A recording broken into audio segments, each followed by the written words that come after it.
لله نحمده ونستعينه ونستغفره ونعوذ بالله من شرور انفسنا ومن سيئات اعمالنا من يهده الله فلا مضل له ومن يضلل فلا هادي له واشهد ان لا اله الا الله وحده لا شريك له واشهد ان محمدا عبده ورسوله ما بعد. கண்ணியத்திற்குரிய இல்லாமல்ல அல்லாஹு ஜல்ல ஷானஹு தஆலாவின் நல்லடியார்களே, மாறும் உலகில் மாறாத இஸ்லாம் என்ற இந்த தொடரிலே இஸ்லாம் மார்க்கம் மனிதர்களுடைய பொருளாதாரத்தை ஏமாற்றி சுரண்டக்கூடிய எல்லா வாசல்களையும் அடைத்திருக்கிறது. பொதுவாக மதங்களை எதிர்க்கக்கூடியவர்கள் இந்த மதங்கள் நம்முடைய பணத்தை சுரண்டுகின்றன, நம்மை ஏமாற்றுகின்றன, அதனால மதம் தேவையில்லை என்ற கருத்தில் தான் மதங்களை எதிர்க்கிறார்கள். இப்படி எந்த காரணத்திற்காக மதங்கள் வேண்டாம் என்று சொல்கிறார்களோ அந்த காரணம் இஸ்லாத்திற்கு பொருந்துமா என்றால் பொருந்தவே செய்யாது என்பதற்குரிய சில சான்றுகளை நேற்றைய தினம் பார்த்தோம். அதனுடைய தொடர்ச்சியாக எல்லா மதங்களுமே தான தர்மங்கள் செய்யுங்கள், நல்ல காரியங்களுக்கு செலவு செய்யுங்கள், அறப்பணிகளுக்கு செலவு செய்யுங்கள் என்றெல்லாம் சொன்னாலும் நல்ல காரியம் எது என்பதை வரையறுத்து சொல்வதில் அனைவருமே தவறி இருக்கிறார்கள். இஸ்லாம் மார்க்கம் மட்டும்தான் நல்ல காரியம்னா நல்ல காரியமா மட்டும் இருக்க வேண்டும். கெட்ட காரியத்தை நல்ல காரியம் என்று நினைத்துக் கொண்டு பொருளாதாரத்தை பாலடிக்கக்கூடிய தன்மை இருக்கக்கூடாது என்பதிலெல்லாம் கவனம் செலுத்தி எந்த அளவுக்கு இஸ்லாம் சொல்கிறது என்று சொன்னால், நீங்கள் தர்மம் என்ற பெயர்ல போச்சுங்க தர்மம் என்ற பெயர்ல எதை நீங்கள் செலவு செய்தாலும் அல்லாஹ்வுக்கு போய் சேராது. தர்மம் என்று ஒரு நியத்து பண்ணிவிட்டால் கூட அது யாருக்கு தான் கொடுக்கணும்? ஏழைக்கு தான் கொடுக்கணும். நான் ஒரு இவ்வளவு ரூபாய் அல்லாஹ்வுக்காக கொடுக்க போறேன், நான் 1 லட்சம் ரூபாய் அல்லாஹ்வுக்கு கொடுக்கறதா நேர்ச்சை பண்ணிட்டேன் என்று சொன்னால் அதை கொண்டு வந்து பள்ளிவாசல்ல கொடுக்க முடியாது. அல்லாஹ்வுக்கு கொடுப்பதாக நீங்கள் நேர்ச்சை செய்தீர்களேயானால் கூட அது யாருக்கு தான் கொடுக்கணும்? ஏழைக்கு கொடுக்க வேண்டும். நேற்று அந்த ஹதீஸ்ல கூட சொன்னோம் இல்லையா, ஏழைக்கு கொடுக்கிறது அல்லாஹ் தனக்கு கொடுப்பதாக எடுத்துக்கொள்றான்.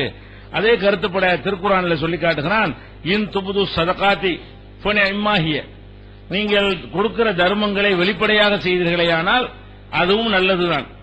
ஒயின் துகுஃபூஹா, அதை மறைத்து ஒத்தூத்துகள் ஃபுகரா, ஏழைகளுக்கு நீங்க ரகசியமா கொடுத்தீர்களேயானாலும் ஃபஹு கைருல் லக்கும், அது உங்களுக்கு சிறந்தது என்று சொல்வதன் மூலமாக தர்மங்களை ஏழைகளுக்கு கொடுக்கணும். தர்மம் வந்து விட்டாலேயே அதனுடைய கண்டிஷன் விதிமுறை என்ன?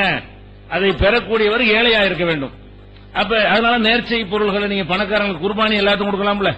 நம்ம குர்பானி அறுத்தோம் என்று சொன்னால், உல்ஹியா இந்த அகீகா கறி அறுத்தோம் என்று சொன்னால் சொந்த பந்தங்கள்ல பணக்காரங்களும் கொடுக்கலாம், ஏழைக்கும் கொடுக்கலாம். ஏழை என்ற அடிப்படையில் அதெல்லாம் செய்யறது கிடையாது குர்பானி எல்லாம்.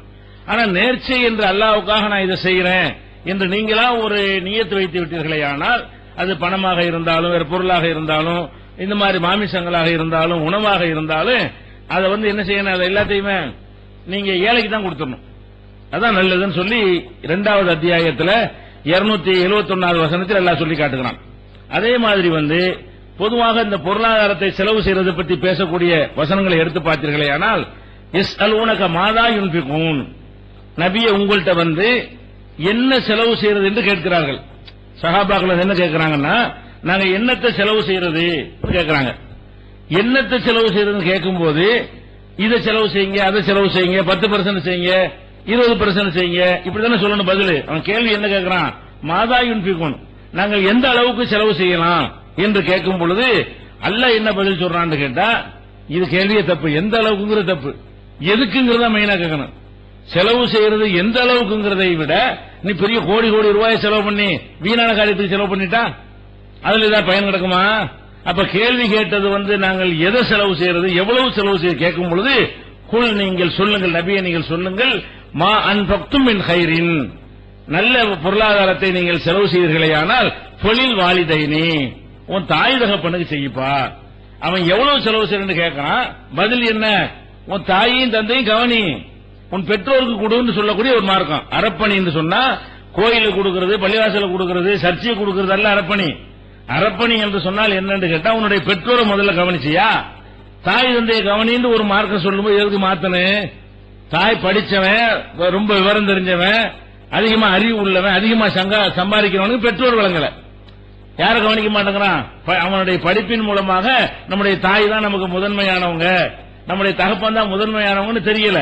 பொருளாதார வசதி இருக்கு, நிறைய பணம் இருக்கிறது, இவன் பொண்டாட்டியோட தனி கொடுத்தன போய்விட்டு இவனை பெற்றோரை கொண்டு முதியோர் இல்லத்தில் சேர்த்துறான் அல்லது கவனிப்பாரற்று விட்டுறான். தள்ளாத வயசுல உங்களுக்கு உறுதுணையா ஆறுதலா இருக்கணுங்கிற ஒரு அறிவை கூட பெறாமல் என்ன படித்தார்கள் நமக்கு தெரியவில்லை. அவர்களுக்கு படித்துக் கொடுக்காத ஒரு விஷயத்தை அல்லாஹ் என்ன செய்யறான்? ஒரு முஸ்லிமுக்கு ஆரம்பத்திலே படித்து தந்து விடுகிறான். ஒரு இஸ்லாத்தை ஒருத்தன் ஏற்றுக்கொண்டான்னு சொன்னா நம்ம எதை செலவு செஞ்சாலும் தாய் தந்தைக்கு முதல் செய்யறோமா? ஊர் உலகத்துக்கெல்லாம் போய் தான தர்மங்கள் அள்ளி வழங்குவாங்க. உன் அப்ப எங்கடா இருக்கான்னு கேட்டா முதியோர் இல்லத்தில் இருக்காமா. ஊர் உலகத்துக்கு சத்திரம் கட்டி தான தர்மம் செய்யறவன் அவனுடைய தாயையும் தந்தையும் தெருவில் விட்டு இருக்கிற நிலையை நம்ம பார்க்கிறோம். அதுக்குதான் அல்லாஹ் என்ன சொல்றான்னு கேட்டா, எஸ் அல் உனக்கு மாதாயின் பிகூன், எதை செலவு செய்யறது என்று உம்மிடத்தில் கேட்கிறார்கள். நபியை நீங்கள் சொல்லுங்கள், மான் பக்துமின் ஹைரின் பலில் வாலிதைனி, நீங்கள் நல்ல பொருளாதாரத்தை எதில் செலவு செஞ்சாலும் பரவாயில்ல, அது 5 ரூபாயா இருக்கட்டும், 5 லட்சமா இருக்கட்டும், கோடியா இருக்கட்டும், எவ்வளவு செலவு செஞ்சாலும் பலில் வாலிதைனி, பெற்றோருக்கு செலவு செய்யுங்க. ஒரு அக்ரபீன, நெருங்கிய உறவினர்கள் சொந்தக்காரங்கள் எல்லாம் பாருங்க. அல்ல தான தர்மம் செய்யறது நம்ம கத்து தரும் பொழுது அஜர்த்து மாற்ற கொண்டே கொடுங்க, உண்டியல்ல கொண்டே போடுங்க, சாமியாற்ற கொண்டே கொட்டுங்க, மடங்கள்ல கொண்டே மடங்களுக்கு எழுதி வைங்க, அந்த மாதிரியான ஒரு பதிலை சொல்லாம அல்லாஹ் என்ன நம்ம கற்றுத்தர ஆன்மீகத்துல தான தர்மம் பேச்சு பொருளாதார டாபிக் வந்துட்டாலேயே உன் தாய் தந்தையை கவனிச்சியா? அல்லாஹ் அதை கேட்கறான். அதுக்கு செலவு பண்ணு. அதுக்கு மேலே உனக்கு நல்லா கொடுக்க வசதி இருக்குமே ஆனால் ஒரு அக்ரபீன, உனக்கு நெருங்கிய உறவினர்களுக்கு செலவு செய்யி. நெருங்கிய உறவினர் கவனிக்கிறானா? இன்னைக்கு நெருங்கிய உறவினர் யாரு? தகப்பனோட பிறந்தவர்கள், தாயோட பிறந்தவர்கள், நம்மோடு பிறந்தவர்கள். நம்மோட பிறந்தவன் அண்ணன் தம்பி அக்கா தங்கச்சி நெருங்கிய உறவு. தாயோட பிறந்த சின்னம்மா பெரியம்மா அவங்களுடைய பிள்ளைங்க எல்லாம் நெருங்கிய உறவு தான்.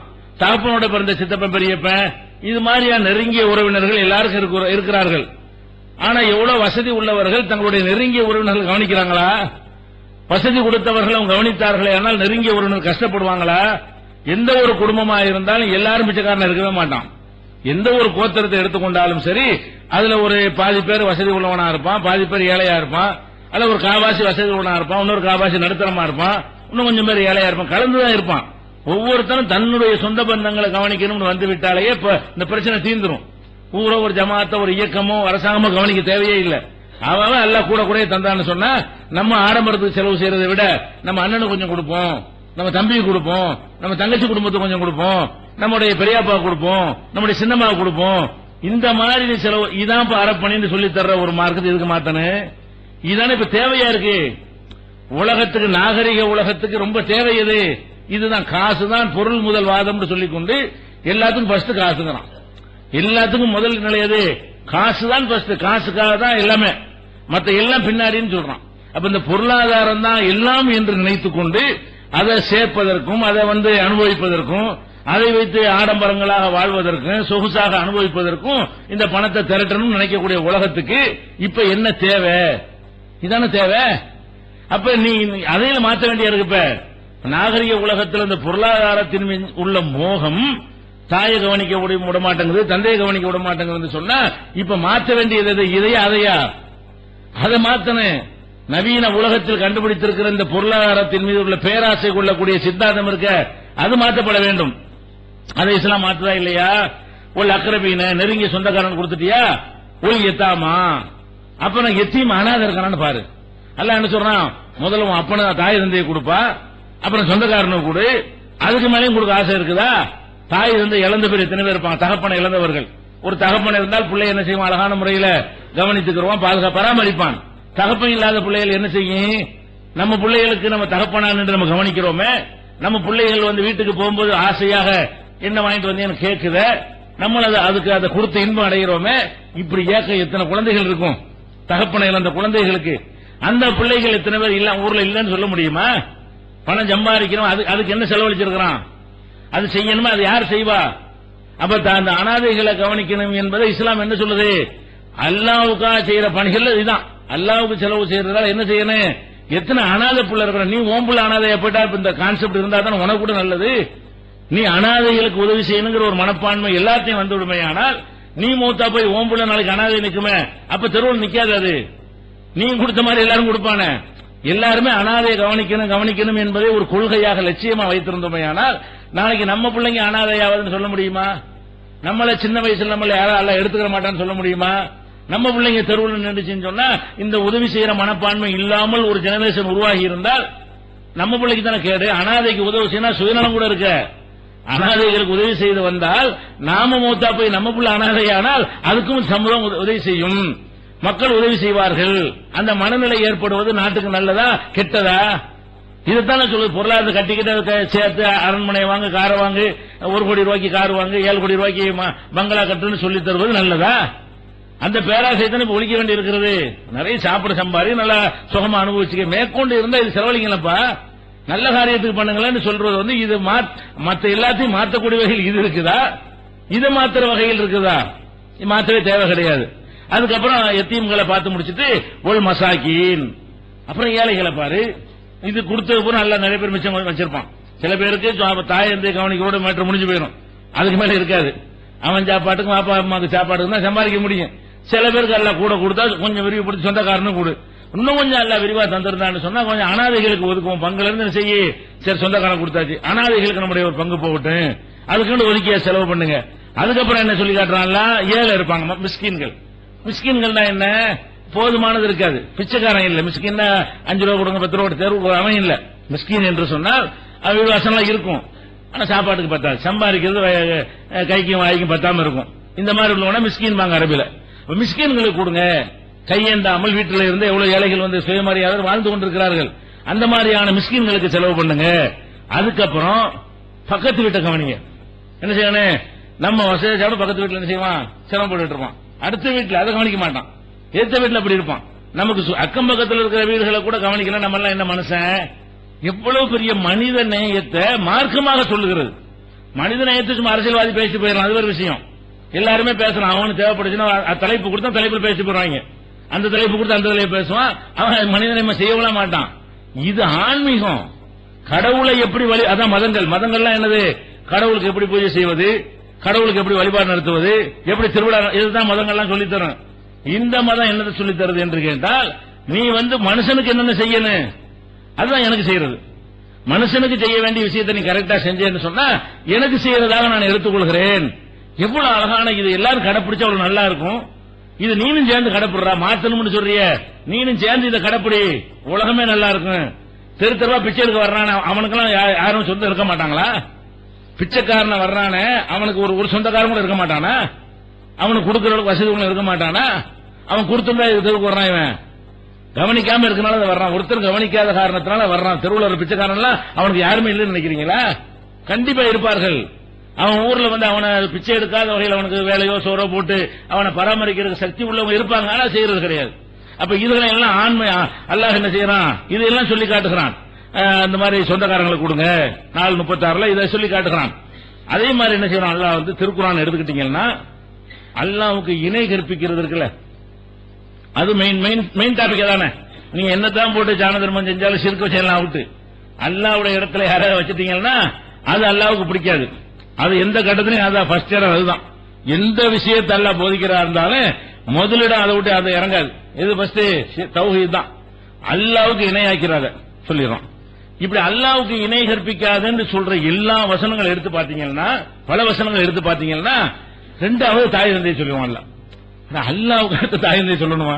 எவ்வளவு விஷயங்கள் இருக்கிறது குர்ஆன்ல. எடுத்து பாத்தீங்கன்னா, குல் நபியே நீங்கள் சொல்லுங்கள், தஆலவ் வாருங்கள், அத்ருமா ஹர்ரமா அலைக்கும் ரப்புக்கும் அலைக்கும், உங்கள் இறைவன் உங்களுக்கு ஹராமாக்கி இருக்கிறானே அதெல்லாம் நான் சொல்றேன், வான்னு கூப்பிடுங்க. நபியை கூப்பிட சொல்றான். அது ஹராம் இது ஹராம்னு என்னத்தையே இவங்க ஹராமாக்கி வச்சுக்கிட்டு இருக்கிறாங்க. மார்க்கத்தில் இல்லாததையெல்லாம் ஹராம் ஹராம்னு சொல்லி கேடு கெடுத்து வச்சிருக்கிறாங்க. இறைவன் விரும்பாததையெல்லாம் இவங்கள ஹராமாக்கிட்டு இருக்கிறாங்க. எது ஹராம்னு சொல்லி மனிதனுக்கு எல்லாம் கத்துக் கொடுக்கறான். இங்க வாங்கடா உங்களுக்கு நான் சொல்லி தரேன் ஹராமே அப்படின்னு மக்காவுடைய காபிர்களை அழைத்து அல்லாஹ் சொல்றான். உங்கள் இறைவன் உங்களுக்கு என்ன ஹராமாக்கி இருக்கான்னு தெரியுமா? அல்லாஹ் துஷ்ரிகு பிஹி ஷையா, அவனுக்கு ஷிர்க் வைக்காது, அதான் ஹராம். ஷிர்க் எல்லாம் பண்ணி மத்த ஹராம் பத்தி பேசிட்டு இருக்கிற, நண்டு திங்கலாமா ரால் திங்கலாமான்றது இப்ப செய்யறது ஷிர்க், அது பெரிய ஹராம். அல்லாஹ்வுக்கு இணை கற்பிக்கிற ஒரு விஷயத்தை செஞ்சிட்டு இருக்கீங்களா? நல்லா என்ன செய்யறான்? அவங்க மாதிரி செஞ்சிட்டு இருந்தாங்க. எல்லாம் அது செய்ய மாட்டோம் இது செய்ய மாட்டோம், ரொம்ப ரொம்ப பேணுதலா இருக்கிற மாதிரி என்ன செய்வாங்க? அந்த நேர்ச்சை செஞ்சுட்டு ஆட்டு மேல ஏற மாட்டோம், அது அல்லாஹ்வுக்காக கடவுளுக்கான நேர்ச்சை, இப்படிலாம் சொல்லிட்டு இருப்பாங்க. இப்படி எல்லாம் ஹராம் ஹலால் பேசிக் கொள்ளக்கூடியவன் எதை செய்ய மாட்டேங்கிறான்? வந்து அவனுடைய அல்லாஹ்வுக்கு இணை கற்பிக்கிற விஷயத்துல சாதாரணமா செஞ்சிட்டு இருக்கான். அல்லாஹ் கூப்பிட்டு சொல்றான், லா துஸ்ரிகு பிஹி ஷையா வ பில் வாலிதைனி இஹ்சானா. தாய் தந்தைக்கு நல்லது செய்ய, அதை செய்யாம இருக்கிற ஹராமு. அல்லாஹ்வுக்கு இணை கற்பிக்கிறது ஹராமு, உன் பெற்றோரை கவனிக்காம இருக்கிற ஹராமுங்கிறான். எப்படி சேர்க்கிறான்னு பாருங்க. அல்லாஹ்வுக்கு எனக்கு செஞ்ச வேலைக்கு அடுத்து நெக்ஸ்ட் உன்னுடைய வேலை என்ன? உன் தாய் தந்தையை கவனிக்கணும் என்று 6வது அத்தியாயத்தில் 151. இது இன்னைக்கு தேவையா இல்லையா? மேலை நாடுகள்ல பாருங்க, எங்கெல்லாம் நாகரிகம் முத்தி போய் விட்டதோ, எங்கெல்லாம் மதங்கள் வேண்டாம் என்று சொல்லிக் கொள்கிறார்களோ, அந்த கருத்து எங்கெல்லாம் வலுப்படுகிறதோ, அங்கெல்லாம் பெற்றோர்கள் சந்திலாம் நிக்கிறாங்க. பெற்றோர்கள் கவனிக்கிறது கிடையாது. பெற்றோர்களை அது ஒரு பொருட்டாக எடுத்துக்கோங்க. பெற்றோர்களை கவனிக்கிறது வந்து இயற்கையே வரணும் ஒரு மனுஷனுக்கு. ஆனா அந்த நாகரிகம் வந்து கத்துக் கொடுக்க மாட்டேங்குது. அப்படி வரல என்று சொன்னால் நமக்கு மேல ஒருத்தன் இருந்து உதைக்குவான்னு பயமாச்சு இருக்கணும்ல. அப்பாச்சும் பெற்றோரை கவனிப்பானே இல்லையா? பெற்றோர் நம்மளை என்ன செஞ்சிருவாங்கன்னு, நம்ம சின்ன பிள்ளையா இருக்கும் நம்மளை அடிப்பாங்க பெற்றோர்கள், நம்ம ஒண்ணும் செய்ய முடியாது. இப்ப உங்களை பெற்றோர்கள் அடிக்க முடியுமா? உங்க பெற்றோர் நீங்க அடிக்கிற மாதிரி இருக்கீங்களா? உங்க பெற்றோர் உங்களை அடிப்பாங்களா? அப்ப உங்க பெற்றோர்கள் தளர்ந்து போய் கம்பவுண்டி நடக்கக்கூடிய ஒரு காலத்தில் அவங்களுக்கு பயந்து நம்ம ஏதாவது செய்ய முடியும்? அவங்க நமக்கு பயப்படுற அளவுக்கு பலவீனமாகி விடுவார்கள். அவங்களுக்கு நாம பயப்பட வேண்டிய நிலையில் இருக்காது. அப்ப எந்த அடிப்படையில் இதை கொடுக்க வைக்கிறது? என்றும் மாறாத ஒருத்தன் இருந்துகிட்டு இருக்கான், பார்த்துட்டு இருக்கான், கண்காணிச்சிட்டு இருக்கான். உங்க தாய் தந்தை நீங்க அவனை கேட்டு உன்னை நான் உதைக்குவேன், நான் தண்டிப்பேன். இது எவ்வளவு தேவையான ஒரு இது போய் எப்படி மாத்துறது? மாற்ற வேண்டிய தேவை என்ன வந்துருச்சு? இதுதானே தேவை உலகத்துக்கு, இது அவசியமாக இருக்குது. இதை நோக்கி வாருங்கள் என்றெல்லாம் அழைக்கணும். இப்படி அல்லாஹ் 14வது அத்தியாயத்தில் 23 சொல்லி காட்டுகிறான். வஸ்ஸைனல் இன்சான பிவாலிதைஹி ஹஸனா. பெற்றோருக்கு நல்லுபகாரம் செய்யுமாறு மனிதனுக்கு நம்ம வசியத்து செய்திருக்கிறோம். வசியத்துனா எதுக்கு சொல்லுவாங்க? மரணிக்கிற நேரத்தில், கடைசி நேரத்தில் முக்கியமான விஷயத்தை சொல்றான் பாருங்க, அதுக்கு பேர் தான் வசியத்து. அல்லாஹ் மரணிக்க போறவனே கிடையாது, அவன் வசியத்தை செஞ்சாங்கிறான். முக்கியமான விஷயம் காட்டுவதற்காக அந்த வார்த்தை எல்லாம் என்ன பண்றான்? நான் வந்து உனக்கு வசியத்து பண்றேன். வசியத்துனா என்ன? சாவ போகும்போது ஒருத்தன் எவ்வளவு முக்கியமான விஷயத்தை சொல்லுவான், அந்த மாதிரி மிக முக்கியமான ஒரு விஷயமாக நான் உனக்கு சொல்ற போதனை பில் வாலிதைனி இஹ்சானா. பெற்றோர்களை ஒழுங்கா கவனி, உன் தாய் தந்தையரை சரியான முறையில் கவனி என்று அல்லாஹ் 29வது அத்தியாயத்தில் 8வது வசனம் சொல்லி காட்டுகிறான். அதே மாதிரி வந்து இந்த தாய் தந்தையரை கவனிக்கிற விஷயமாக உன்னுடைய முன்னொரு இடத்துல சொல்றான், வஸ்ஸைனல் இன்சான பிவாலிதைஹி. மனிதனுக்கு பெற்றோர்களை கவனிக்குமாறு சொல்லுகிறோம், சொல்லி இருக்கிறோம், வலியுறுத்தி இருக்கிறோம் என்று காரணம் சொல்றான். ஹமலத்துஹு உம்முஹு வஹ்னன் அலா வஹ்னின். அவனுடைய தாய் வந்து எவ்வளவு பலவீனத்துக்கு மேல் பலவீனம், சிரமத்துக்கு மேல் சிரமப்பட்டு உன்னை சுமந்தாள். சும்மா நீ பிறந்துட்ட, நீ வந்து உன்னை வைத்து கொண்டு அவள் பட்ட பாடு சிரமங்கள்லாம் உனக்கு தெரியுமா? அதுக்கப்புறம் வந்து உனக்கு பால் ஊட்டினது 2 ஆண்டுகள், அந்த பால் ஊட்டுற வேலையெல்லாம் அவன் செஞ்சிருக்கிறாள். நீ அப்படிப்பட்ட உன் தாய் நீ கவனிக்கணும். உனக்கு நான் சொல்றேன், அனிஸ்குர்லி ஒளிவாளி தைக்க, எனக்கு நன்றி செலுத்து, உன் தாய் தந்தைக்கு நன்றி செலுத்து. இதான் நான் சொன்ன அறிவுரைங்கிறான். அல்ல என்ன சொல்றான்டா, இதை எனக்கு நீ நன்றி செலுத்த படிச்சிருக்கல, அதுக்காக வேண்டி. 2வது, நீ உன்னை உருவாக்குறவங்க காரணமா இருந்தாங்கல்ல, உன் தகப்பன் காரணமா இருந்தார், உன் தாய் கஷ்டப்பட்டு சுமந்தாங்களா இல்லையா, அவங்கள கவனி என்று அல்லாஹ் சொல்லி காட்டுகிறானே. அப்ப இந்த மாதிரியான ஒரு சித்தாந்தம் நீங்க தேவையா மாத்தணுமா? அல்லாவுக்கு அடுத்து அல்லாவை இப்படி தன்னோட சேர்த்து சொல்றான், எனக்கும் நன்றி செலுத்து, உன் பெற்றோருக்கும் அனிஸ்குர்லி ஒலி வாலி தைக்க, எனக்கும் உன் தாய் தந்தைக்கு நன்றி செலுத்து. உங்க தாய் தந்தைக்கு நன்றி செலுத்துன்னு சொல்றதுல அல்லாவுக்கு என்ன லாபம்? இந்த மதத்துக்கு என்ன லாபம்? இந்த மதத்தை வைத்து பிரச்சாரம் பண்ண ரசூலுக்கு என்ன லாபம்? உன் தாய் தந்தையெல்லாம் கவனிக்க, நம்மள்ட்ட கொண்டாந்து குட்டி எல்லாத்தையும் இந்த லாபம். இப்ப தாய் தந்தையை கொண்டு இங்க வரவங்க குறைஞ்சு போயிருமே. தான தர்மத்தை எல்லாம் உமா அப்பா கவனிங்கன்னு நாங்க சொன்னா எங்களுக்கு வரக்கூடிய குறைஞ்சு போயிருமா இல்லையா? மத குருமார்கள் சம்பாதிக்கிறோம் வைக்க, அப்படி இந்த மார்க்கத்தில் சொல்லப்பட்டிருக்குதா? அப்ப அப்படியான ஒரு மார்க்கமாக நம்ம பார்க்கிறோம். அதே மாதிரி வந்து நல்லது நல்லது என்னன்னு கேட்கிறாங்க. நல்ல காரியம் செய்வது என்றால் நாங்க அதை செய்கிறோம் இதை செய்கிறோம் என்னமோ காரியங்களை சொல்லிக்கிட்டு இருக்கிறோம். அல்லாஹ் என்ன சொல்றான்னு கேட்டா, நல்ல காரியம் என்ன தெரியுமாடா? வலாக்கின்னல் பிர்ர மன் ஆமன பில்லா. நல்ல காரியம் என்று சொன்னால் நான் தான் சொன்ன, அதை அல்ல விட்டு கொடுக்க மாட்டான். அல்லாஹ்வை நம்பு. என்னத்தை நல்ல காரியம் சொல்றாங்க அந்த டாபிக் 2வது அல்ல தள்ள மாட்டான். மன் ஆமன பில்லா, ஃபர்ஸ்ட் அல்லாஹ்வை நீ நம்பணும். அப்புறம் ஒல்லியோமில் ஆகிரி, இறுதி நாளை நம்பு, மலாயிக்கத்தை நம்பு, வேதத்தை நம்பு, நபிமார்களை நம்பு. இந்த நம்பிக்கையை கரெக்டா வச்சுக்கிட்டு அடுத்து செயலை சொல்லும். அல்லாஹ் என்ன செய்யறான்னு கேட்டா, வஆத்தல் மால அலா ஹுப்பிஹி, அவனுக்கு அவன்கிட்ட இருக்கிற பொருளாதாரத்தை மன விருப்பத்தோடு அவன் கொடுக்க வேண்டும். எங்க யாரு கொடுக்க வேணும்? ஜவில் குர்பா, சொந்தக்காரங்களுக்கு கொடு. நன்மையான காரியம், நன்மையான காரியம் என்ன நினைச்சிட்டு இருக்கிற? அன்னசத்திரம் கட்டி வைக்க நன்மையான காரியமா? மடத்துக்கு கொடுக்கிற நன்மையான காரியமா? கோயில பெருசு பெருசா கட்டுறது, பள்ளிவாசல் பெருசு பெருசா மினாராக்கா வேண்டி ஒரு 10 லட்சம் 20 லட்சம் 1 கோடி எல்லாம் செலவழிக்கிறாங்க ஒரு மினாரா கட்டுறது, எந்த யூஸும் இல்லாம. இது வந்து நன்மையான காரியமா?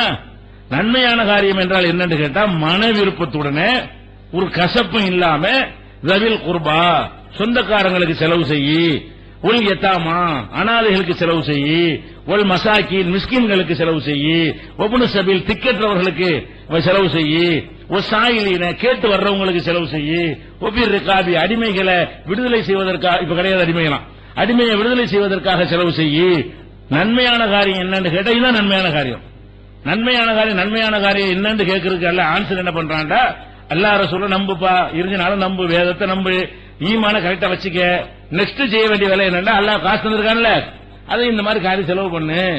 அப்ப இது வந்து ரொம்ப அவசியமான ஒரு போதனையாத்த. இந்த மாதிரி இறைவன் ஒருத்தனுக்கு பயந்து கொண்டு இப்படி எல்லாம் செய்ய சொன்னா, இது கடவுளை மனுஷன் நினைங்கிறன அவனுக்கு மரணடியா இருக்கா இல்லையா? கடவுளை நினை, அதனால் நீ மனுஷனையும் நினைன்னு அல்லாஹ் சொல்லி தர்றான். இந்த மார்க்கம் என்ன செய்ய சொல்ல, கடவுளுக்கு வழிபாடு செஞ்சுக்கிட்டே மனுஷன் எல்லாம் மறந்துரு, வாப்பா விடு உமா விடுன்னு சொன்னா சொல்லு. இங்க என்ன சொல்லி தரப்படுது, கடவுள் நம்பிக்கை தான் உனக்கு, என்னை பற்றிய பயன்தான் தாய் தந்தையும் கவனிக்க தூண்டு உன்னைய அப்படின்னு சொல்லக்கூடிய மார்க்கமாக இருக்கிறது. இது மாதிரி என்ன பல விஷயங்களில் எல்லாம் என்ன செய்யலாம் சொல்லி காட்டுகிறான். அதே மாதிரி வந்து சில பேர் நரகத்துல கிடப்பாங்க, நரகவாசிகள். இந்த நரகவாசிகள் வந்து பேசிக்கிறது எல்லாம் சொல்லி காட்டுறோம். நரகவாசிகள் நரகத்திலிருந்து பேசுவான்ல, ஒரு நரகவாசி ஏன் நரகத்துக்கு போனான்னு அவனுக்கு தெரியுமா இல்லையா?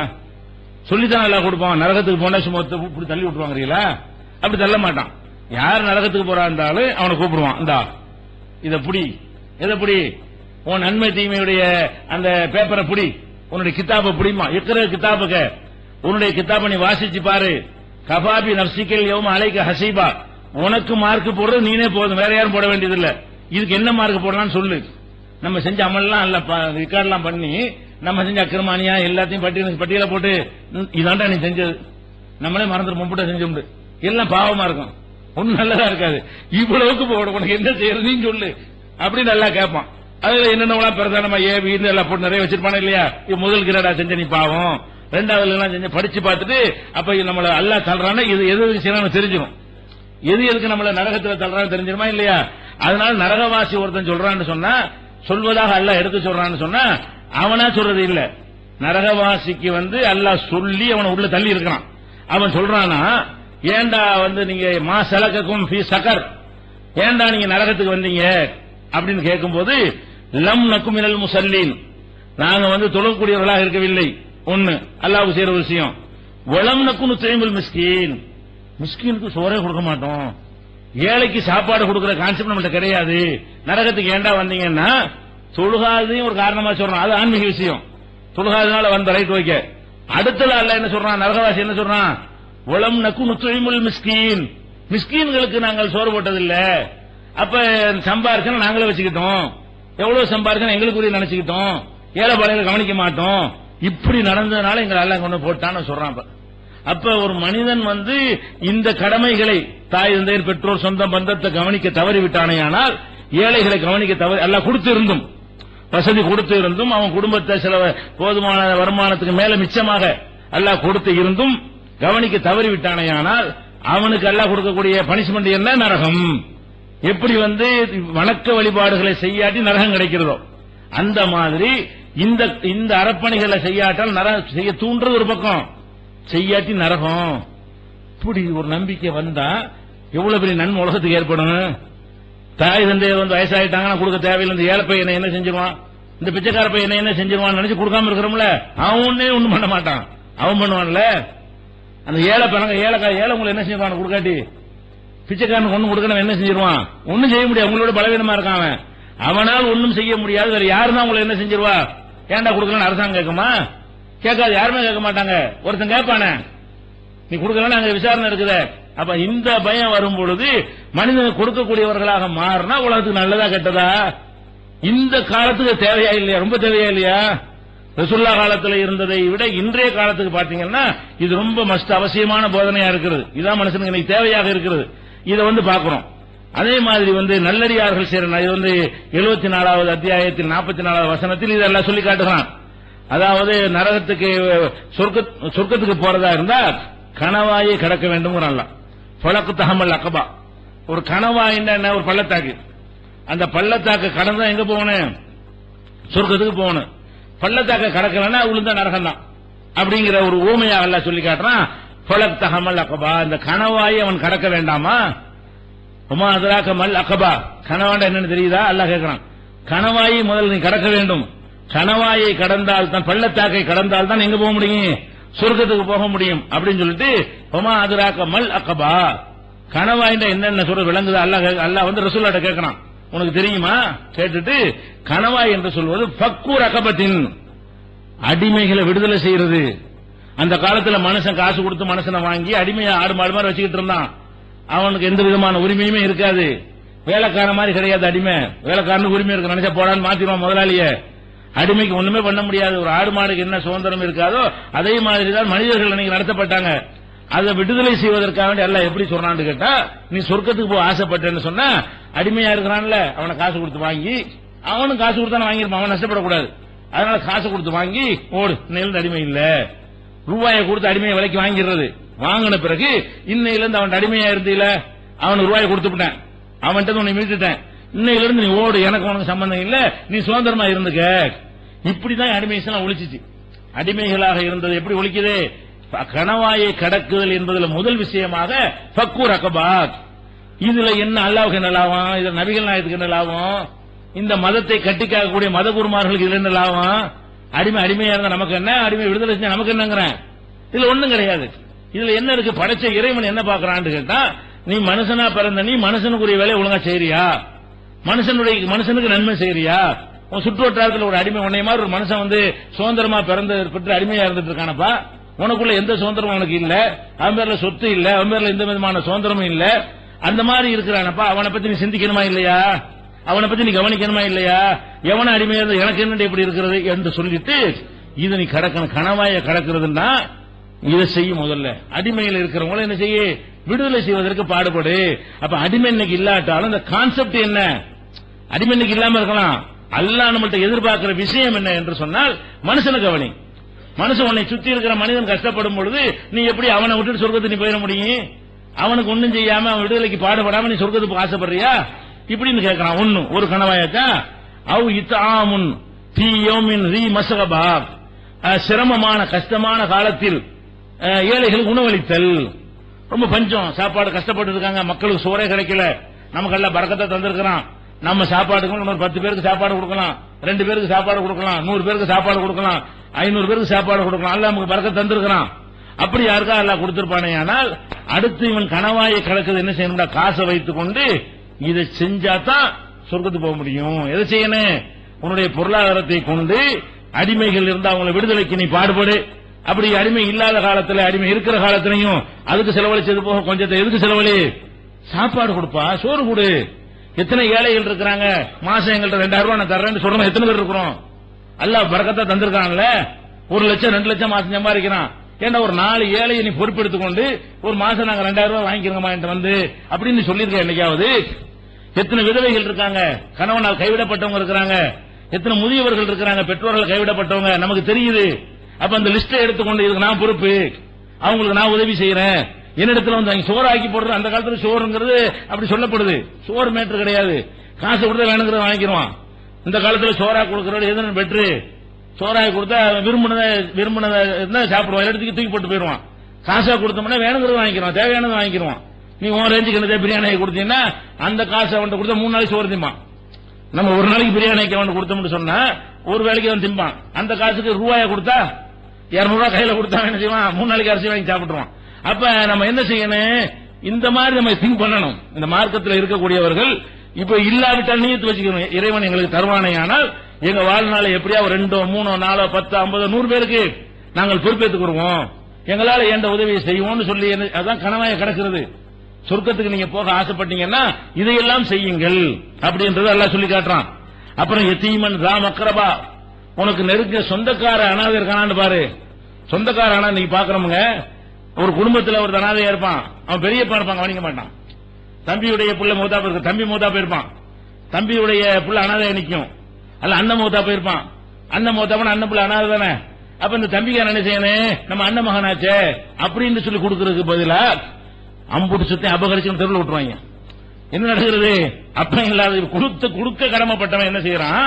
அனாதைகளுக்கு ஏதாவது சொத்து இருக்குமே, ஆனால் இவன் மேஜரா இருக்குன்னா நம்ம அமைக்கிடுவோம், இவன் பெரிய ஆளா போனா சொத்தை கேட்பான், அதுக்கு முன்னாடி ஏதாவது கோல்மால் பண்ணி நம்ம சொந்தமாக்கிடுவோம். நடக்கிறானா இல்லையா? அல்ல இன்னைக்கு கணவாய கிடக்குறது என்னன்னா, எத்தீமை நீ சொந்தக்கார எத்தீமை தேடி போய் நீ கொடுக்கறான்ல, இவன் என்ன செய்யறான்? இது சொந்தக்கார எத்தீம் இருக்கிற பிடுங்க பாக்குறான். அப்ப இவன் எப்படி வேறு சொர்க்கத்துக்கு போவான்? இவன் எப்படி கணவாய கடந்தவன் ஆகுவான்? அப்படின்னு நல்லா சொல்லி காட்டுறான். அவன் மிஸ்கீன் ராமத்திரபா, அப்ப கஷ்டப்படுற மிஸ்கீனுக்கு கொடுப்பா. கணவாய கிடக்குன்னு எல்லாம் சொல்லிட்டு அடிமையை விடுதலை செய்யி சோத்த போனா என்ன, அவங்களுடைய சாப்பாட்டுக்கு ஏதாவது பொறுப்பேற்றுக்கொள், அல்லது எத்தீமை சொந்தக்கார எத்தீமை கவனி, மிஸ்கின கவனி, இதை கடந்தால் சொர்க்கம். இதுதான் கணவாய். இதை தாண்டதாக இந்த காரியங்கள்ல ஏதாவது ஒண்ணு செஞ்சுக்கிட்டு இருந்தா நம்ம சொர்க்கத்துக்கு போவதற்குரிய அந்த தடை விலகி விடும் என்று அல்லாஹ் அந்த மாதிரி எல்லாம் வலியுறுத்தி சொல்லக்கூடிய காட்சியை சொல்லுகிறோம், பார்க்கிறோம். அதே மாதிரி நல்ல மூமின்களுடைய பண்புகளை சொல்லிக் கொண்டிருக்கும்போது நல்ல மூமின்கள் என்ன செய்வார்கள் என்று கேட்டால், அல்லாஹ்வை நேசித்த காரணத்தினால் அவர்கள் உணவளிப்பார்கள். இந்த உணவளிப்பார்கள் அந்த காலத்து அடிப்படையில் சொல்ற விஷயம். உணவளிப்பார்களுக்கு உணவு உண்டு அர்த்தம் கிடையாது. இந்த காலத்தில் பொருளாதாரம் தான் உணவளித்தல் என்பது இல்ல. ஹோட்டல் அந்த காலத்தில் கிடையாது, சோறத்தான் கொடுக்க முடியும். அந்த மாதிரி ஒரு காலத்தில் அரிசி கூட கிடைக்காது, மெட்டீரியல் காசு வச்சு வாங்க இயலாதுங்கிற காலத்தில் சொல்லப்பட்டது. இந்த காலத்தில் உணவளித்தான் அர்த்தம். அதுக்குரிய பொருளாதாரத்தை கொடுத்தா உணவு வாங்கிக்கிறாங்க. உணவாக நோம்பு கூட கப்பாரா இருக்கிறது. 3 வேளை சோறு போட்டு சோறு ஆக்கி கொண்டாந்து கொடுக்கறதை விட ஒரு ஏழையை பார்த்து 3 வேளை சாப்பாடு எவ்வளவு வரும் செலவுக்கு இருந்தா 200 ரூபாய் கையில பிடி 100 ரூபாய் கையில பிடினா திண்டு போறாங்க.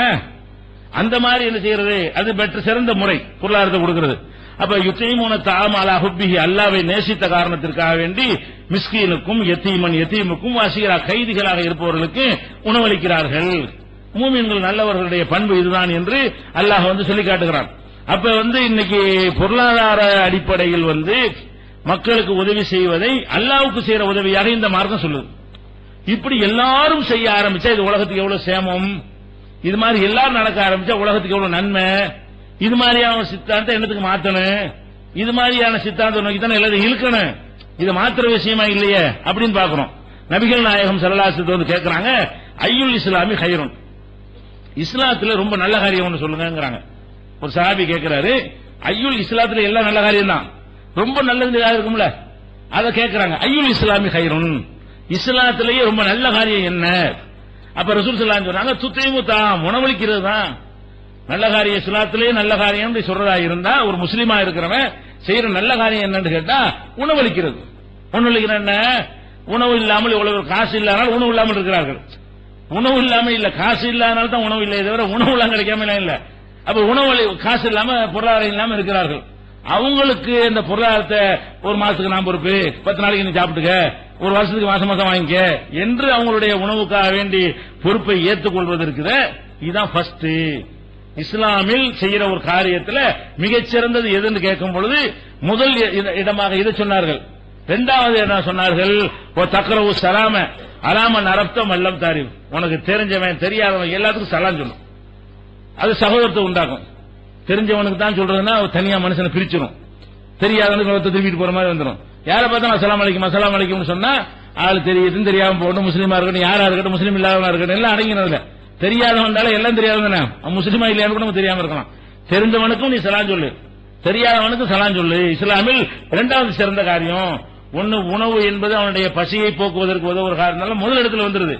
சலாம் சொல்வது என்பது நான் பெருசு நீ மட்டும், உனக்கு எனக்கு சம்பந்தம் இல்ல, நான் ஏன்டா உனக்கு சலாம் சொல்லணும் என்ற மாதிரியாக மனிதன் ஒதுங்குறான அந்த ஒதுங்கும் தன்மையில் இருந்தவனை விலக்கி நம்மளை வசதியான நம்மளை பார்த்து அஸ்ஸலாமு அலைக்கும்ங்கறாரு, நம்ம ஒண்ணுமில்லாத ஆளு முசாபிரு நம்மளை பார்த்து அப்படின்னு சொல்லும் பொழுது அவனுக்கு என்ன செய்யுது? அப்படி மனம் குளிர்ந்து போய் விடுகிறது.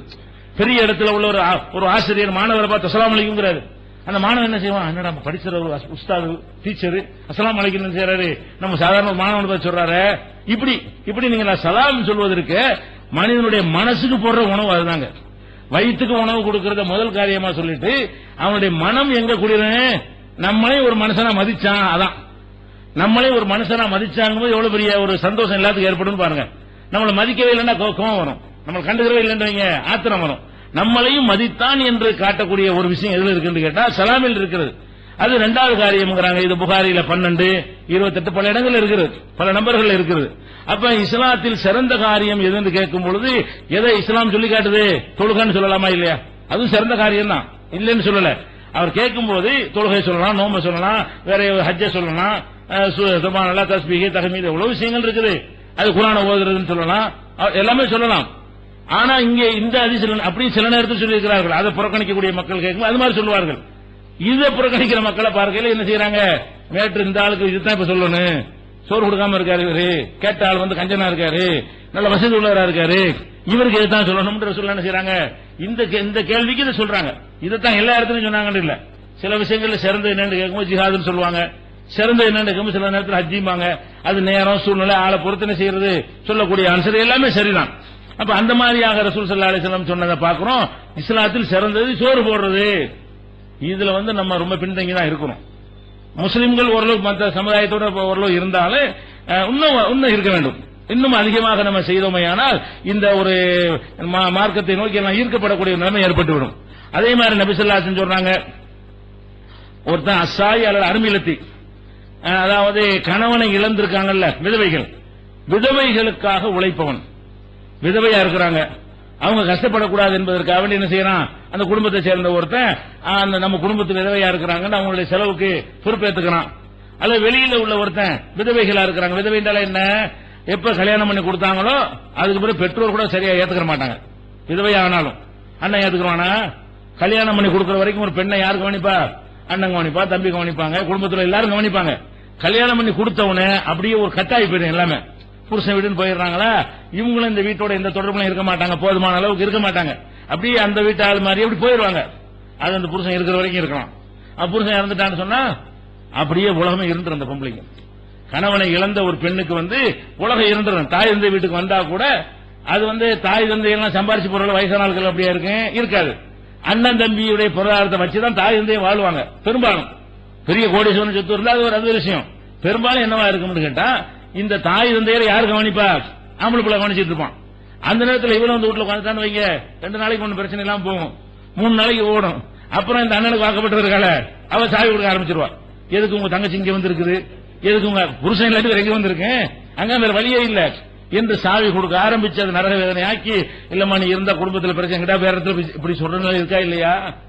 அப்ப இந்த மாதிரி எல்லாம் அதை வந்து நம்ம ஜெயிக்கணும். அந்த மாதிரி நம்ம குடும்பத்தில் இருக்குமே. ஆனால் இந்த மாதிரி பொண்டாட்டி சொல்ல கேட்டு தங்க விதவையா இருக்கக்கூடிய கணவனை இழந்திருக்கக்கூடிய பெண்கள் இருப்பார்கள், கவனிக்க தவறக்கூடாது. அப்படியே வீட்டுல இருக்கிறது பிரச்சனையா இருந்தா ஒரு வீட்டு வாடகை பிடிச்சு கொடுத்து தேவையான செலவு காசு கொடு. உன் வீட்டுல இருக்கிறதான பிரச்சனை, அதை செய்ய எத்தனை விஷயம் வீணான கருதி செலவு பண்றீங்க? கேபிள் டிவிக்கு கொடுக்குற காசை கட் பண்ணி அது கொடுக்கலாம் தானே. எத்தனை விஷயத்துக்கு செலவு பண்ணக்கூடிய விஷயம். போனுக்கு 1000 ரூபாய் செலவழிக்கிறீங்க, சும்மா பேச ஒண்ணுமில்லாம போட்டு பேசுறதுக்காக நினைச்சீங்க 1000 ரூபாய் 500 ரீசார்ஜ் பண்றீங்களா இல்லையா? அல்ல அந்த மாதிரி உங்கள்ட்ட வசதி இல்லாம இருந்து அதை கொஞ்சம் குறைச்சு அது கொடுக்கலாமா இல்லையா? இப்படியான முறையில வந்து ரசூலுல்லாஹ் சொல்றாங்க, அஸ்ஸாயி அல்லது அர்மிலா, அதாவது விதவைகளா இருக்கிற பெண்களுக்காக உழைக்கக்கூடியவனும் ஒரு மிஸ்கீனி. மிஸ்கீன்களை யாரும் கண்டுக்க மாட்டேங்கிறான், கண்டுக்காம பக்கீர் ஆயிடுறான்.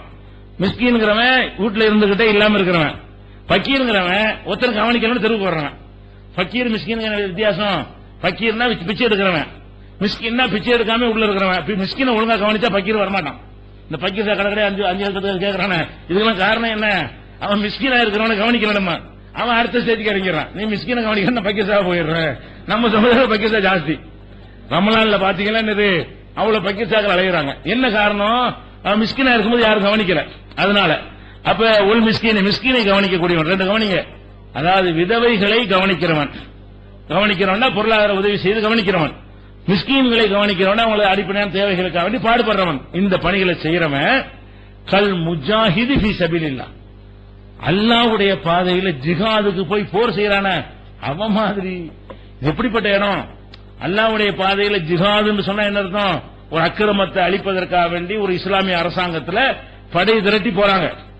இஸ்லாமிய அரசாங்கம் செய்யறதுக்கு பேர் தான் போர். அப்ப தீமையை எதிர்ப்பதற்காக வேண்டி போனால் அதுல போறவன் எதை நம்பி போறான்? சாவுறதுக்கு தயாரா போறாங்க. அந்த தீமையை எதிர்த்து போர்க்களத்துக்கு போறான்னு சொன்னா திரும்பி வர்றது டவுட் தானே. முடிஞ்சிச்சு, நம்ம கதை முடிய போகுதுன்னு சொல்லி தான் போறான். வெற்றி பெற்றாலும் பெறலாம், தோற்றாலும் தோற்று விடலாம். இந்த மாதிரி 50-50 தான் போறான். அப்படி போறவன் வந்து எவ்வளவு பெரிய அர்ப்பணிக்கிற காரணத்தினால அதுக்கு பெரிய தரஜா மார்க்கத்தில் இருக்கிறது, பெரிய அந்தஸ்து எல்லாம் கொடுக்கறான். செத்துட்டா எல்லா பாவம் மன்னிக்கப்படுது. சாவல் என்று சொன்னா கூட இந்த ஜிஹாதுன்னு போனா பாருங்க, தீமையை ஒழிப்பதற்காக வேண்டி ஒரு இஸ்லாமிய அரசாங்கம் தீமைக்கு எதிராக போருக்கு போகும் பொழுது அதுல பங்கெடுக்கிறான் பாருங்க, அதுக்கு பயங்கரமான கூலி எல்லாம் வச்சிருக்கிறான். அந்த இடத்துல எதை வைக்கிறான்? நீ ஏழைக்கு கொடுக்கறதும் அறுவாடை போர் கொடுத்துக்கணும்னா குண்டு விடுவும் தலையை சீவுவாங்க. அதுக்கு போறவனோட எதை ஒப்பிடப்படுது? ஒரு ஏழைக்கா மிஸ்கீனுக்கு பாடுபடுறவன் யார் மாதிரியா? இவர் என்ன அறுவாளை தூக்கிட்டாரு, என்ன வாழை எடுத்துட்டாரு, என்ன சொல்லிட்டாரு, என்ன தியாகம் பண்ணிட்டாரு, இவருக்கு என்ன டேஞ்சர் ஏற்பட்டுங்கிறேன். இந்த மாதிரி மிஸ்கீனுக்கு உதவி செய்ய போனா தலையை வெட்டிடுவாங்களா? விதவைகளுக்கு உதவி செய்ய போனா செத்து போயிருவோமா? அப்ப செத்து போற காரியத்துல இறங்குறிய உயிர் போற காரியம் அதுக்கு ஈக்குவலா எதை வைக்கிறாங்கிறான். அல்லாஹ்வுடைய ரசூல் சொல்றாங்க, இதை சொல்றாங்க அசாயி அல்லது அருமிலா, அதாவது விதவைகளுக்கும் மிஸ்கீன்களுக்கும் பாடுபடுறவன். அப்ப ஏன் நம்ம இதை செய்ய மாட்டேங்கிறோம்? அதனால இந்த ஜமாத்து நிறைய பணிகள் முதியோர்கள் எதுக்கு வைக்கிறோம்? இந்த ஜமாத்திலிருந்து ஒவ்வொருத்தரும் முதியோர் நடத்த முடியாது. முதியோர் இல்லங்கள் நடத்துகிறோம், சிறுவர்கள் நடத்துறோம், அனாதை இல்லம் நடத்துகிறோம், சிறுமியர் காப்பகம் நடத்துறோம். இப்படி பல விதங்கள்ல செய்யற மனநோயாளிகளுக்கு தான் நடத்தவில்லை. இன்ஷா அல்லாஹ் அது கூட என்ன செய்யறோம், திட்டத்தில் வைத்திருக்கிறோம். மனநோயாளிகள் நிறைய பாதிக்கப்பட்டிருக்கிறாங்க, அவங்கள பெற்றோரால் கூட கவனிக்க முடியல என்ற நிலையெல்லாம் இருக்கிறார்கள். அல்லாஹ் அந்த மாதிரி வாய்ப்பை தந்து அதையும் நம்ம செய்யறதுல திட்டத்தில் இருக்கிறது. அப்ப இது எங்க வைக்கிறாங்க ரசூல் ஸல்லல்லாஹு அலைஹி வஸல்லம்?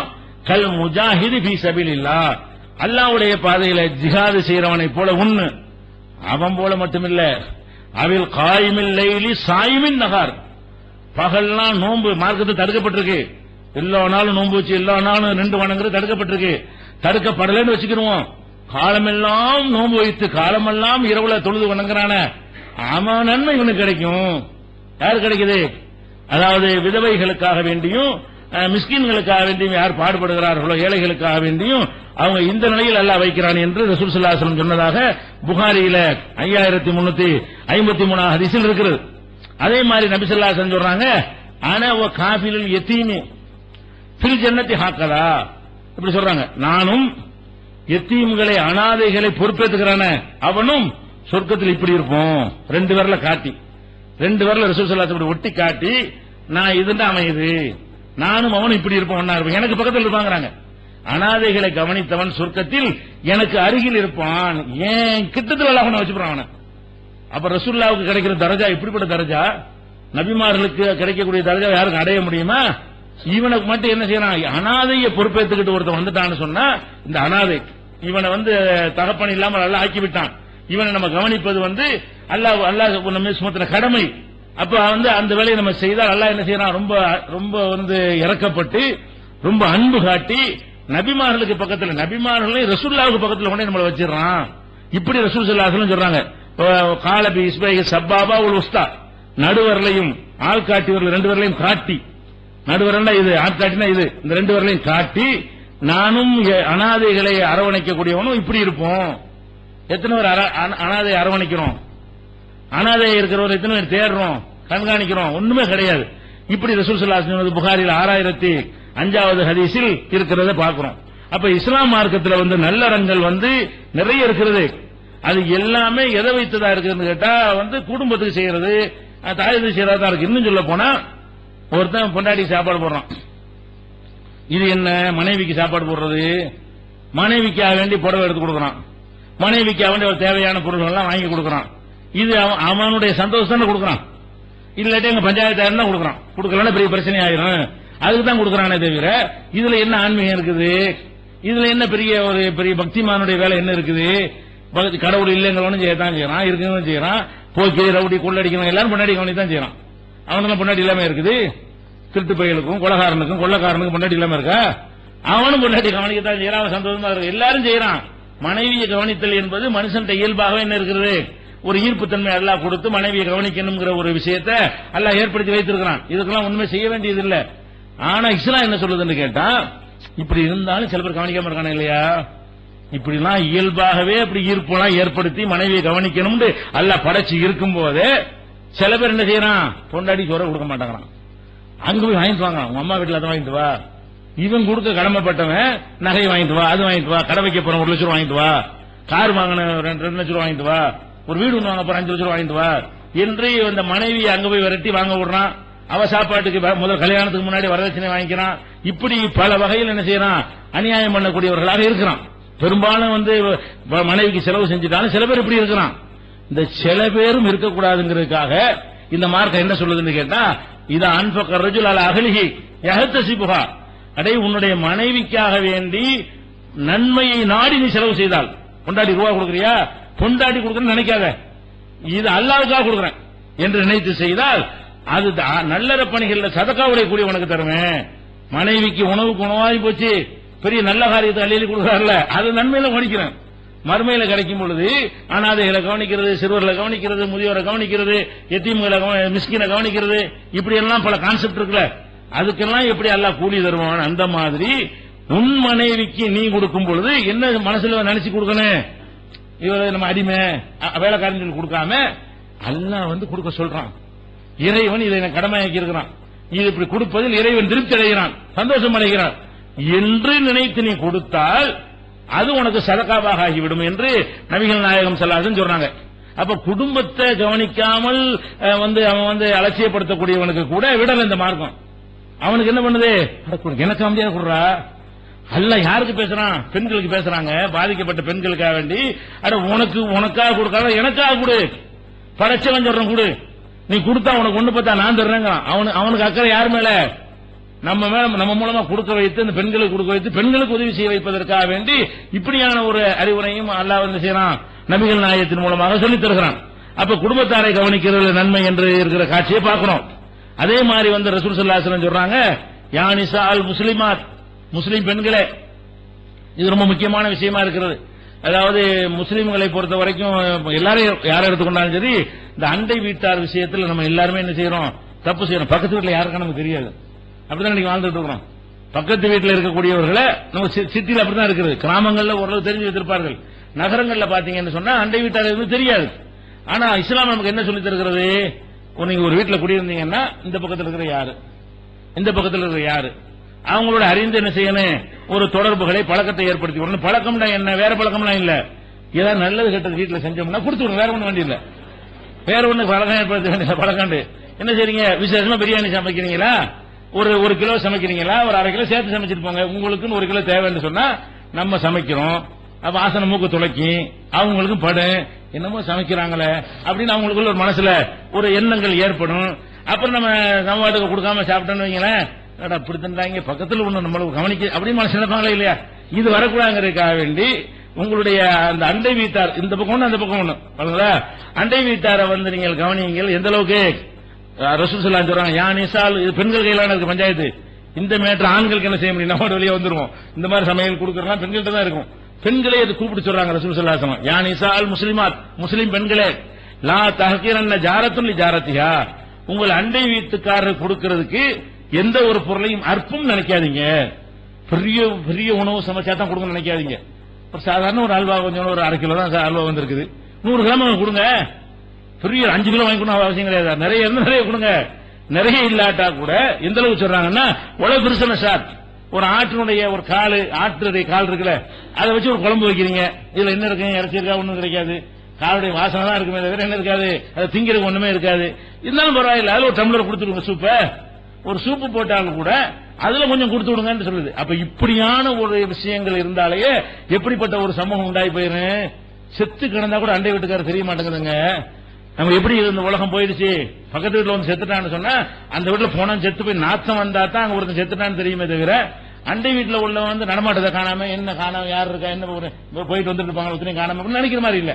அப்ப இஸ்லாம் என்ன சொல்லுகிறது, அண்டை வீட்டார அவ்வளவு கவனிக்க சொல்லுகிறது.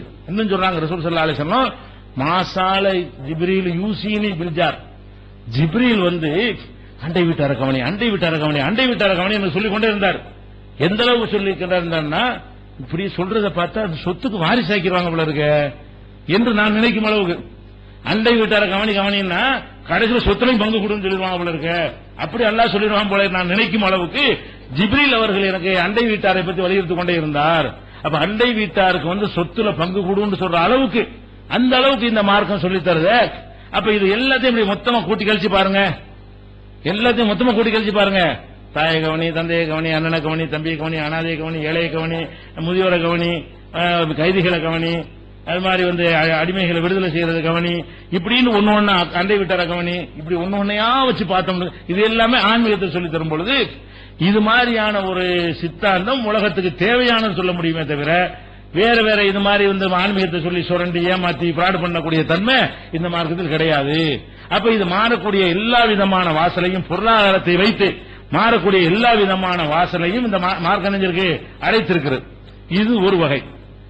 அடுத்தா என்னன்னு கேட்டா இது ரெண்டு காரணம் சொல்லியாச்சு. ஒரு காரணம் என்னன்னு கேட்டா இந்த மார்க்கத்தில் மாற்றத்துக்கு தேவையில்லை, காரணம் நம்ம சக்திக்கு உட்பட்டு செய்ய சொல்ற ஒரு மார்க்கம், சக்திக்கு மீறி எதையும் சொல்லாது ஒண்ணு.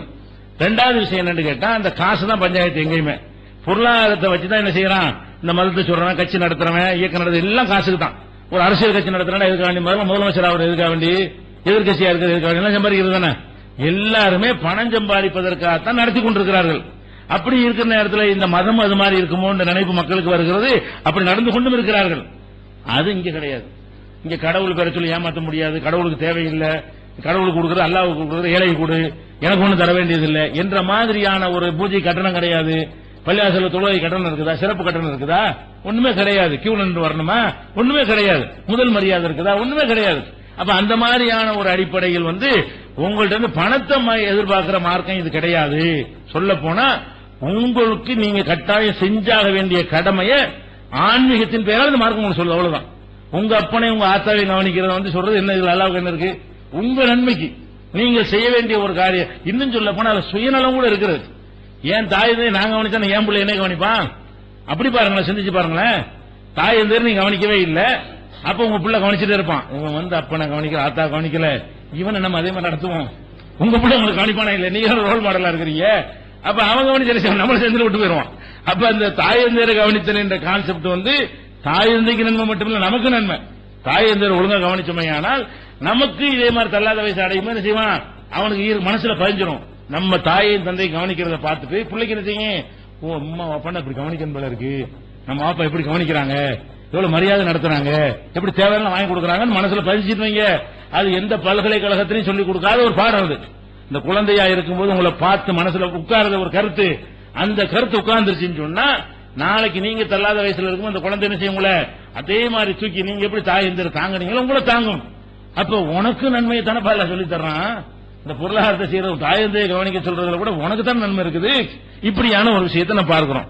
அடுத்ததாக என்னன்னு கேட்டா மதங்கள்ல எடுத்துக்கொண்டீர்களே, ஆனால் மதங்களோ சித்த எல்லாமே அதிகமா மதங்கள் என்ன செய்யுதுன்னு கேட்டா மனிதனுடைய அறிவை மழுங்க செய்து அவனை மூடனாக ஆக்கி அவனை சிந்திக்க விடாம ஆக்கி அவனை ஒரு விதமான போதையில் ஆழ்த்தி வைத்திருக்கிற காட்சி நம்ம பார்க்கிறோம். எல்லாருமே எந்த மதமும் இந்த விதிவிலக்காக நீங்கள் பார்க்கவே முடியாது. எல்லா விதமான மோசடி ஏமாத்துறது பூராவுமே ஒரு அடிப்படையா வைத்திருக்கிற பாக்குறீங்க. இஸ்லாம் அதுல கவனம் செலுத்து. அது மாதிரி இந்த மார்க்கமும் சொன்னால் நம்ம என்ன செய்யலாம், எந்த அளவுக்குலாம் இருக்கிறது. உதாரணத்துக்கு எடுத்துக்கொண்டீர்களே, ஆனால் ஒரு ஜோசியம் ஜாதகம் இந்த மாதிரிலாம் சொல்றான் மனுஷன். ஒரு மனுஷன் இன்னொரு மனுஷன் என்ன செய்யறான், நான் இந்த கருத்தை செய்யலாமா, மை போட்டு பாக்குறேங்கிறான், அல்லது வெத்திரையில் வச்சு பாக்குறேங்கிறான், அல்லது கைரேகை கொண்டா பாக்குறேங்கிறான், அல்லது கிரகத்தை கொண்டாடுன்னு சொல்றான், ஜாதகத்தை எடுத்துட்டு வாங்குறான், அல்லது காலண்டர் எடுத்துட்டு எந்த சகுனம் எங்க இருக்கு, வடக்கையா தெற்கையா என்ன செய்யறான் பாக்குறான். இந்த மாதிரி எல்லாம் என்னத்தையோ சொல்லி நம்மள ஒரு மாதிரியா போதையில் ஆக்கி அவன் சொல்ற அவனுக்கு எல்லாமே தெரியுங்கிற மாதிரியும் அவனுக்கு கடவுள் தன்மை இருக்குங்கிற மாதிரி கொண்டு நிப்பாட்டக்கூடிய காட்சியை பார்க்கிறோம். இன்னும் சில பேர் என்ன செய்யறான், ஒரு கஷ்டம் நஷ்டம் துன்பங்கள் ஏற்பட்ட உடனே எங்க போறான், துன்பம் ஏற்பட்ட எங்க போறான், உடனே ஒரு சாமியாட்ட போயிடறான், ஒரு மத குருட்ட போயிடறான். அவர் என்ன செய்யறாரு, நல்லபடியா இருப்ப இப்படின்னு சொல்லுவாரு. அவன் நம்பிட்டு வந்துடுறான். ஆனா இதுக்கு பின்னாடி என்ன இருக்குது, அவன் நம்பிட்டு வந்தாலும் ஒரு அறிவாளி வெளியே இருந்து பாக்குறான், என்னடா இவன் ஒரு மனுஷன், அவன் கஷ்டம்னு சொல்லி வர்றான், இப்படி இப்படின்னா இது என்ன செய்யும், இப்படி கையை காட்டுறான், இது எப்படி அவனுக்கு வந்து மாத்தேன், இவன் மனுஷன் தானே, இவன் மலையத்தான் சுமந்துட்டு இருக்கிறான், இவன் என்ன அப்படி பவர் இருக்குது அப்படி வெளி உலகத்தில் பாக்குறானா, இவங்களை ஒழிச்சுதான் மதத்தை ஒழிச்சு அப்படின்னு நினைச்சிடான். இந்த மதத்தை என்ன செய்யணும், ஒழிக்கணும். ஏன்னு கேட்டா ஒரு மனுஷனா இருந்துகிட்டு அவன் மனுஷனுக்கு அப்பாற்பட்ட மாதிரியும், இவன் கடவுள் மாதிரியும், இவன் நினைச்சதான் செய்யற மாதிரியும், இப்படி கைய கர்ணல பிரச்சனை சால்வ் ஆயிர மாதிரியும் இவன் ஏமாத்துறான், அருளாக சொல்றேங்கிறான், நாளைக்கு நடக்கலாம் தெரியுங்கிறான். இப்படிங்கிற மாதிரியான ஒரு விஷயங்கள் இருக்கும் பொழுது மனிதனுடைய அறிவை மழுங்க செய்யறது, அறிவை மழுங்க செய்யற காரியத்தை எல்லாரும் செய்யும் பொழுது இஸ்லாம் என்ன செய்யுதுன்னு கேட்டா எந்த ஒரு சந்தர்ப்பத்திலையும் அறிவை மழுங்க செய்யறது இடம் கொடுக்கவே இல்லை. நீ அறிவாளியா தான் கடைசி வரைக்கும் இருக்கணும். மற்ற எந்த விஷயம் நீ மைனஸ் ஆனாலும் பரவாயில்ல, நீ அறிவை கொண்டுதான் சிறந்தவன். உன் அறிவை எந்த இடத்துல அடகு வச்சிடாதுன்னு சொல்லக்கூடிய சித்தாந்தம் இஸ்லாத்தில் மாத்திரம் தான் இருக்குது. அந்த சித்தாந்தத்தை பத்தி இன்ஷா அல்லாஹ் நாளைக்கு பார்த்து அது மாற வேண்டிய வகையில் இருக்குதா, இந்த உலகத்தில் உள்ள பகுத்தறிவாளர்களுடைய சித்தாந்தம் மாற வேண்டி இருக்குதா என்பதை பார்க்கலாம். அஸ்ஸலாமு அலைக்கும்.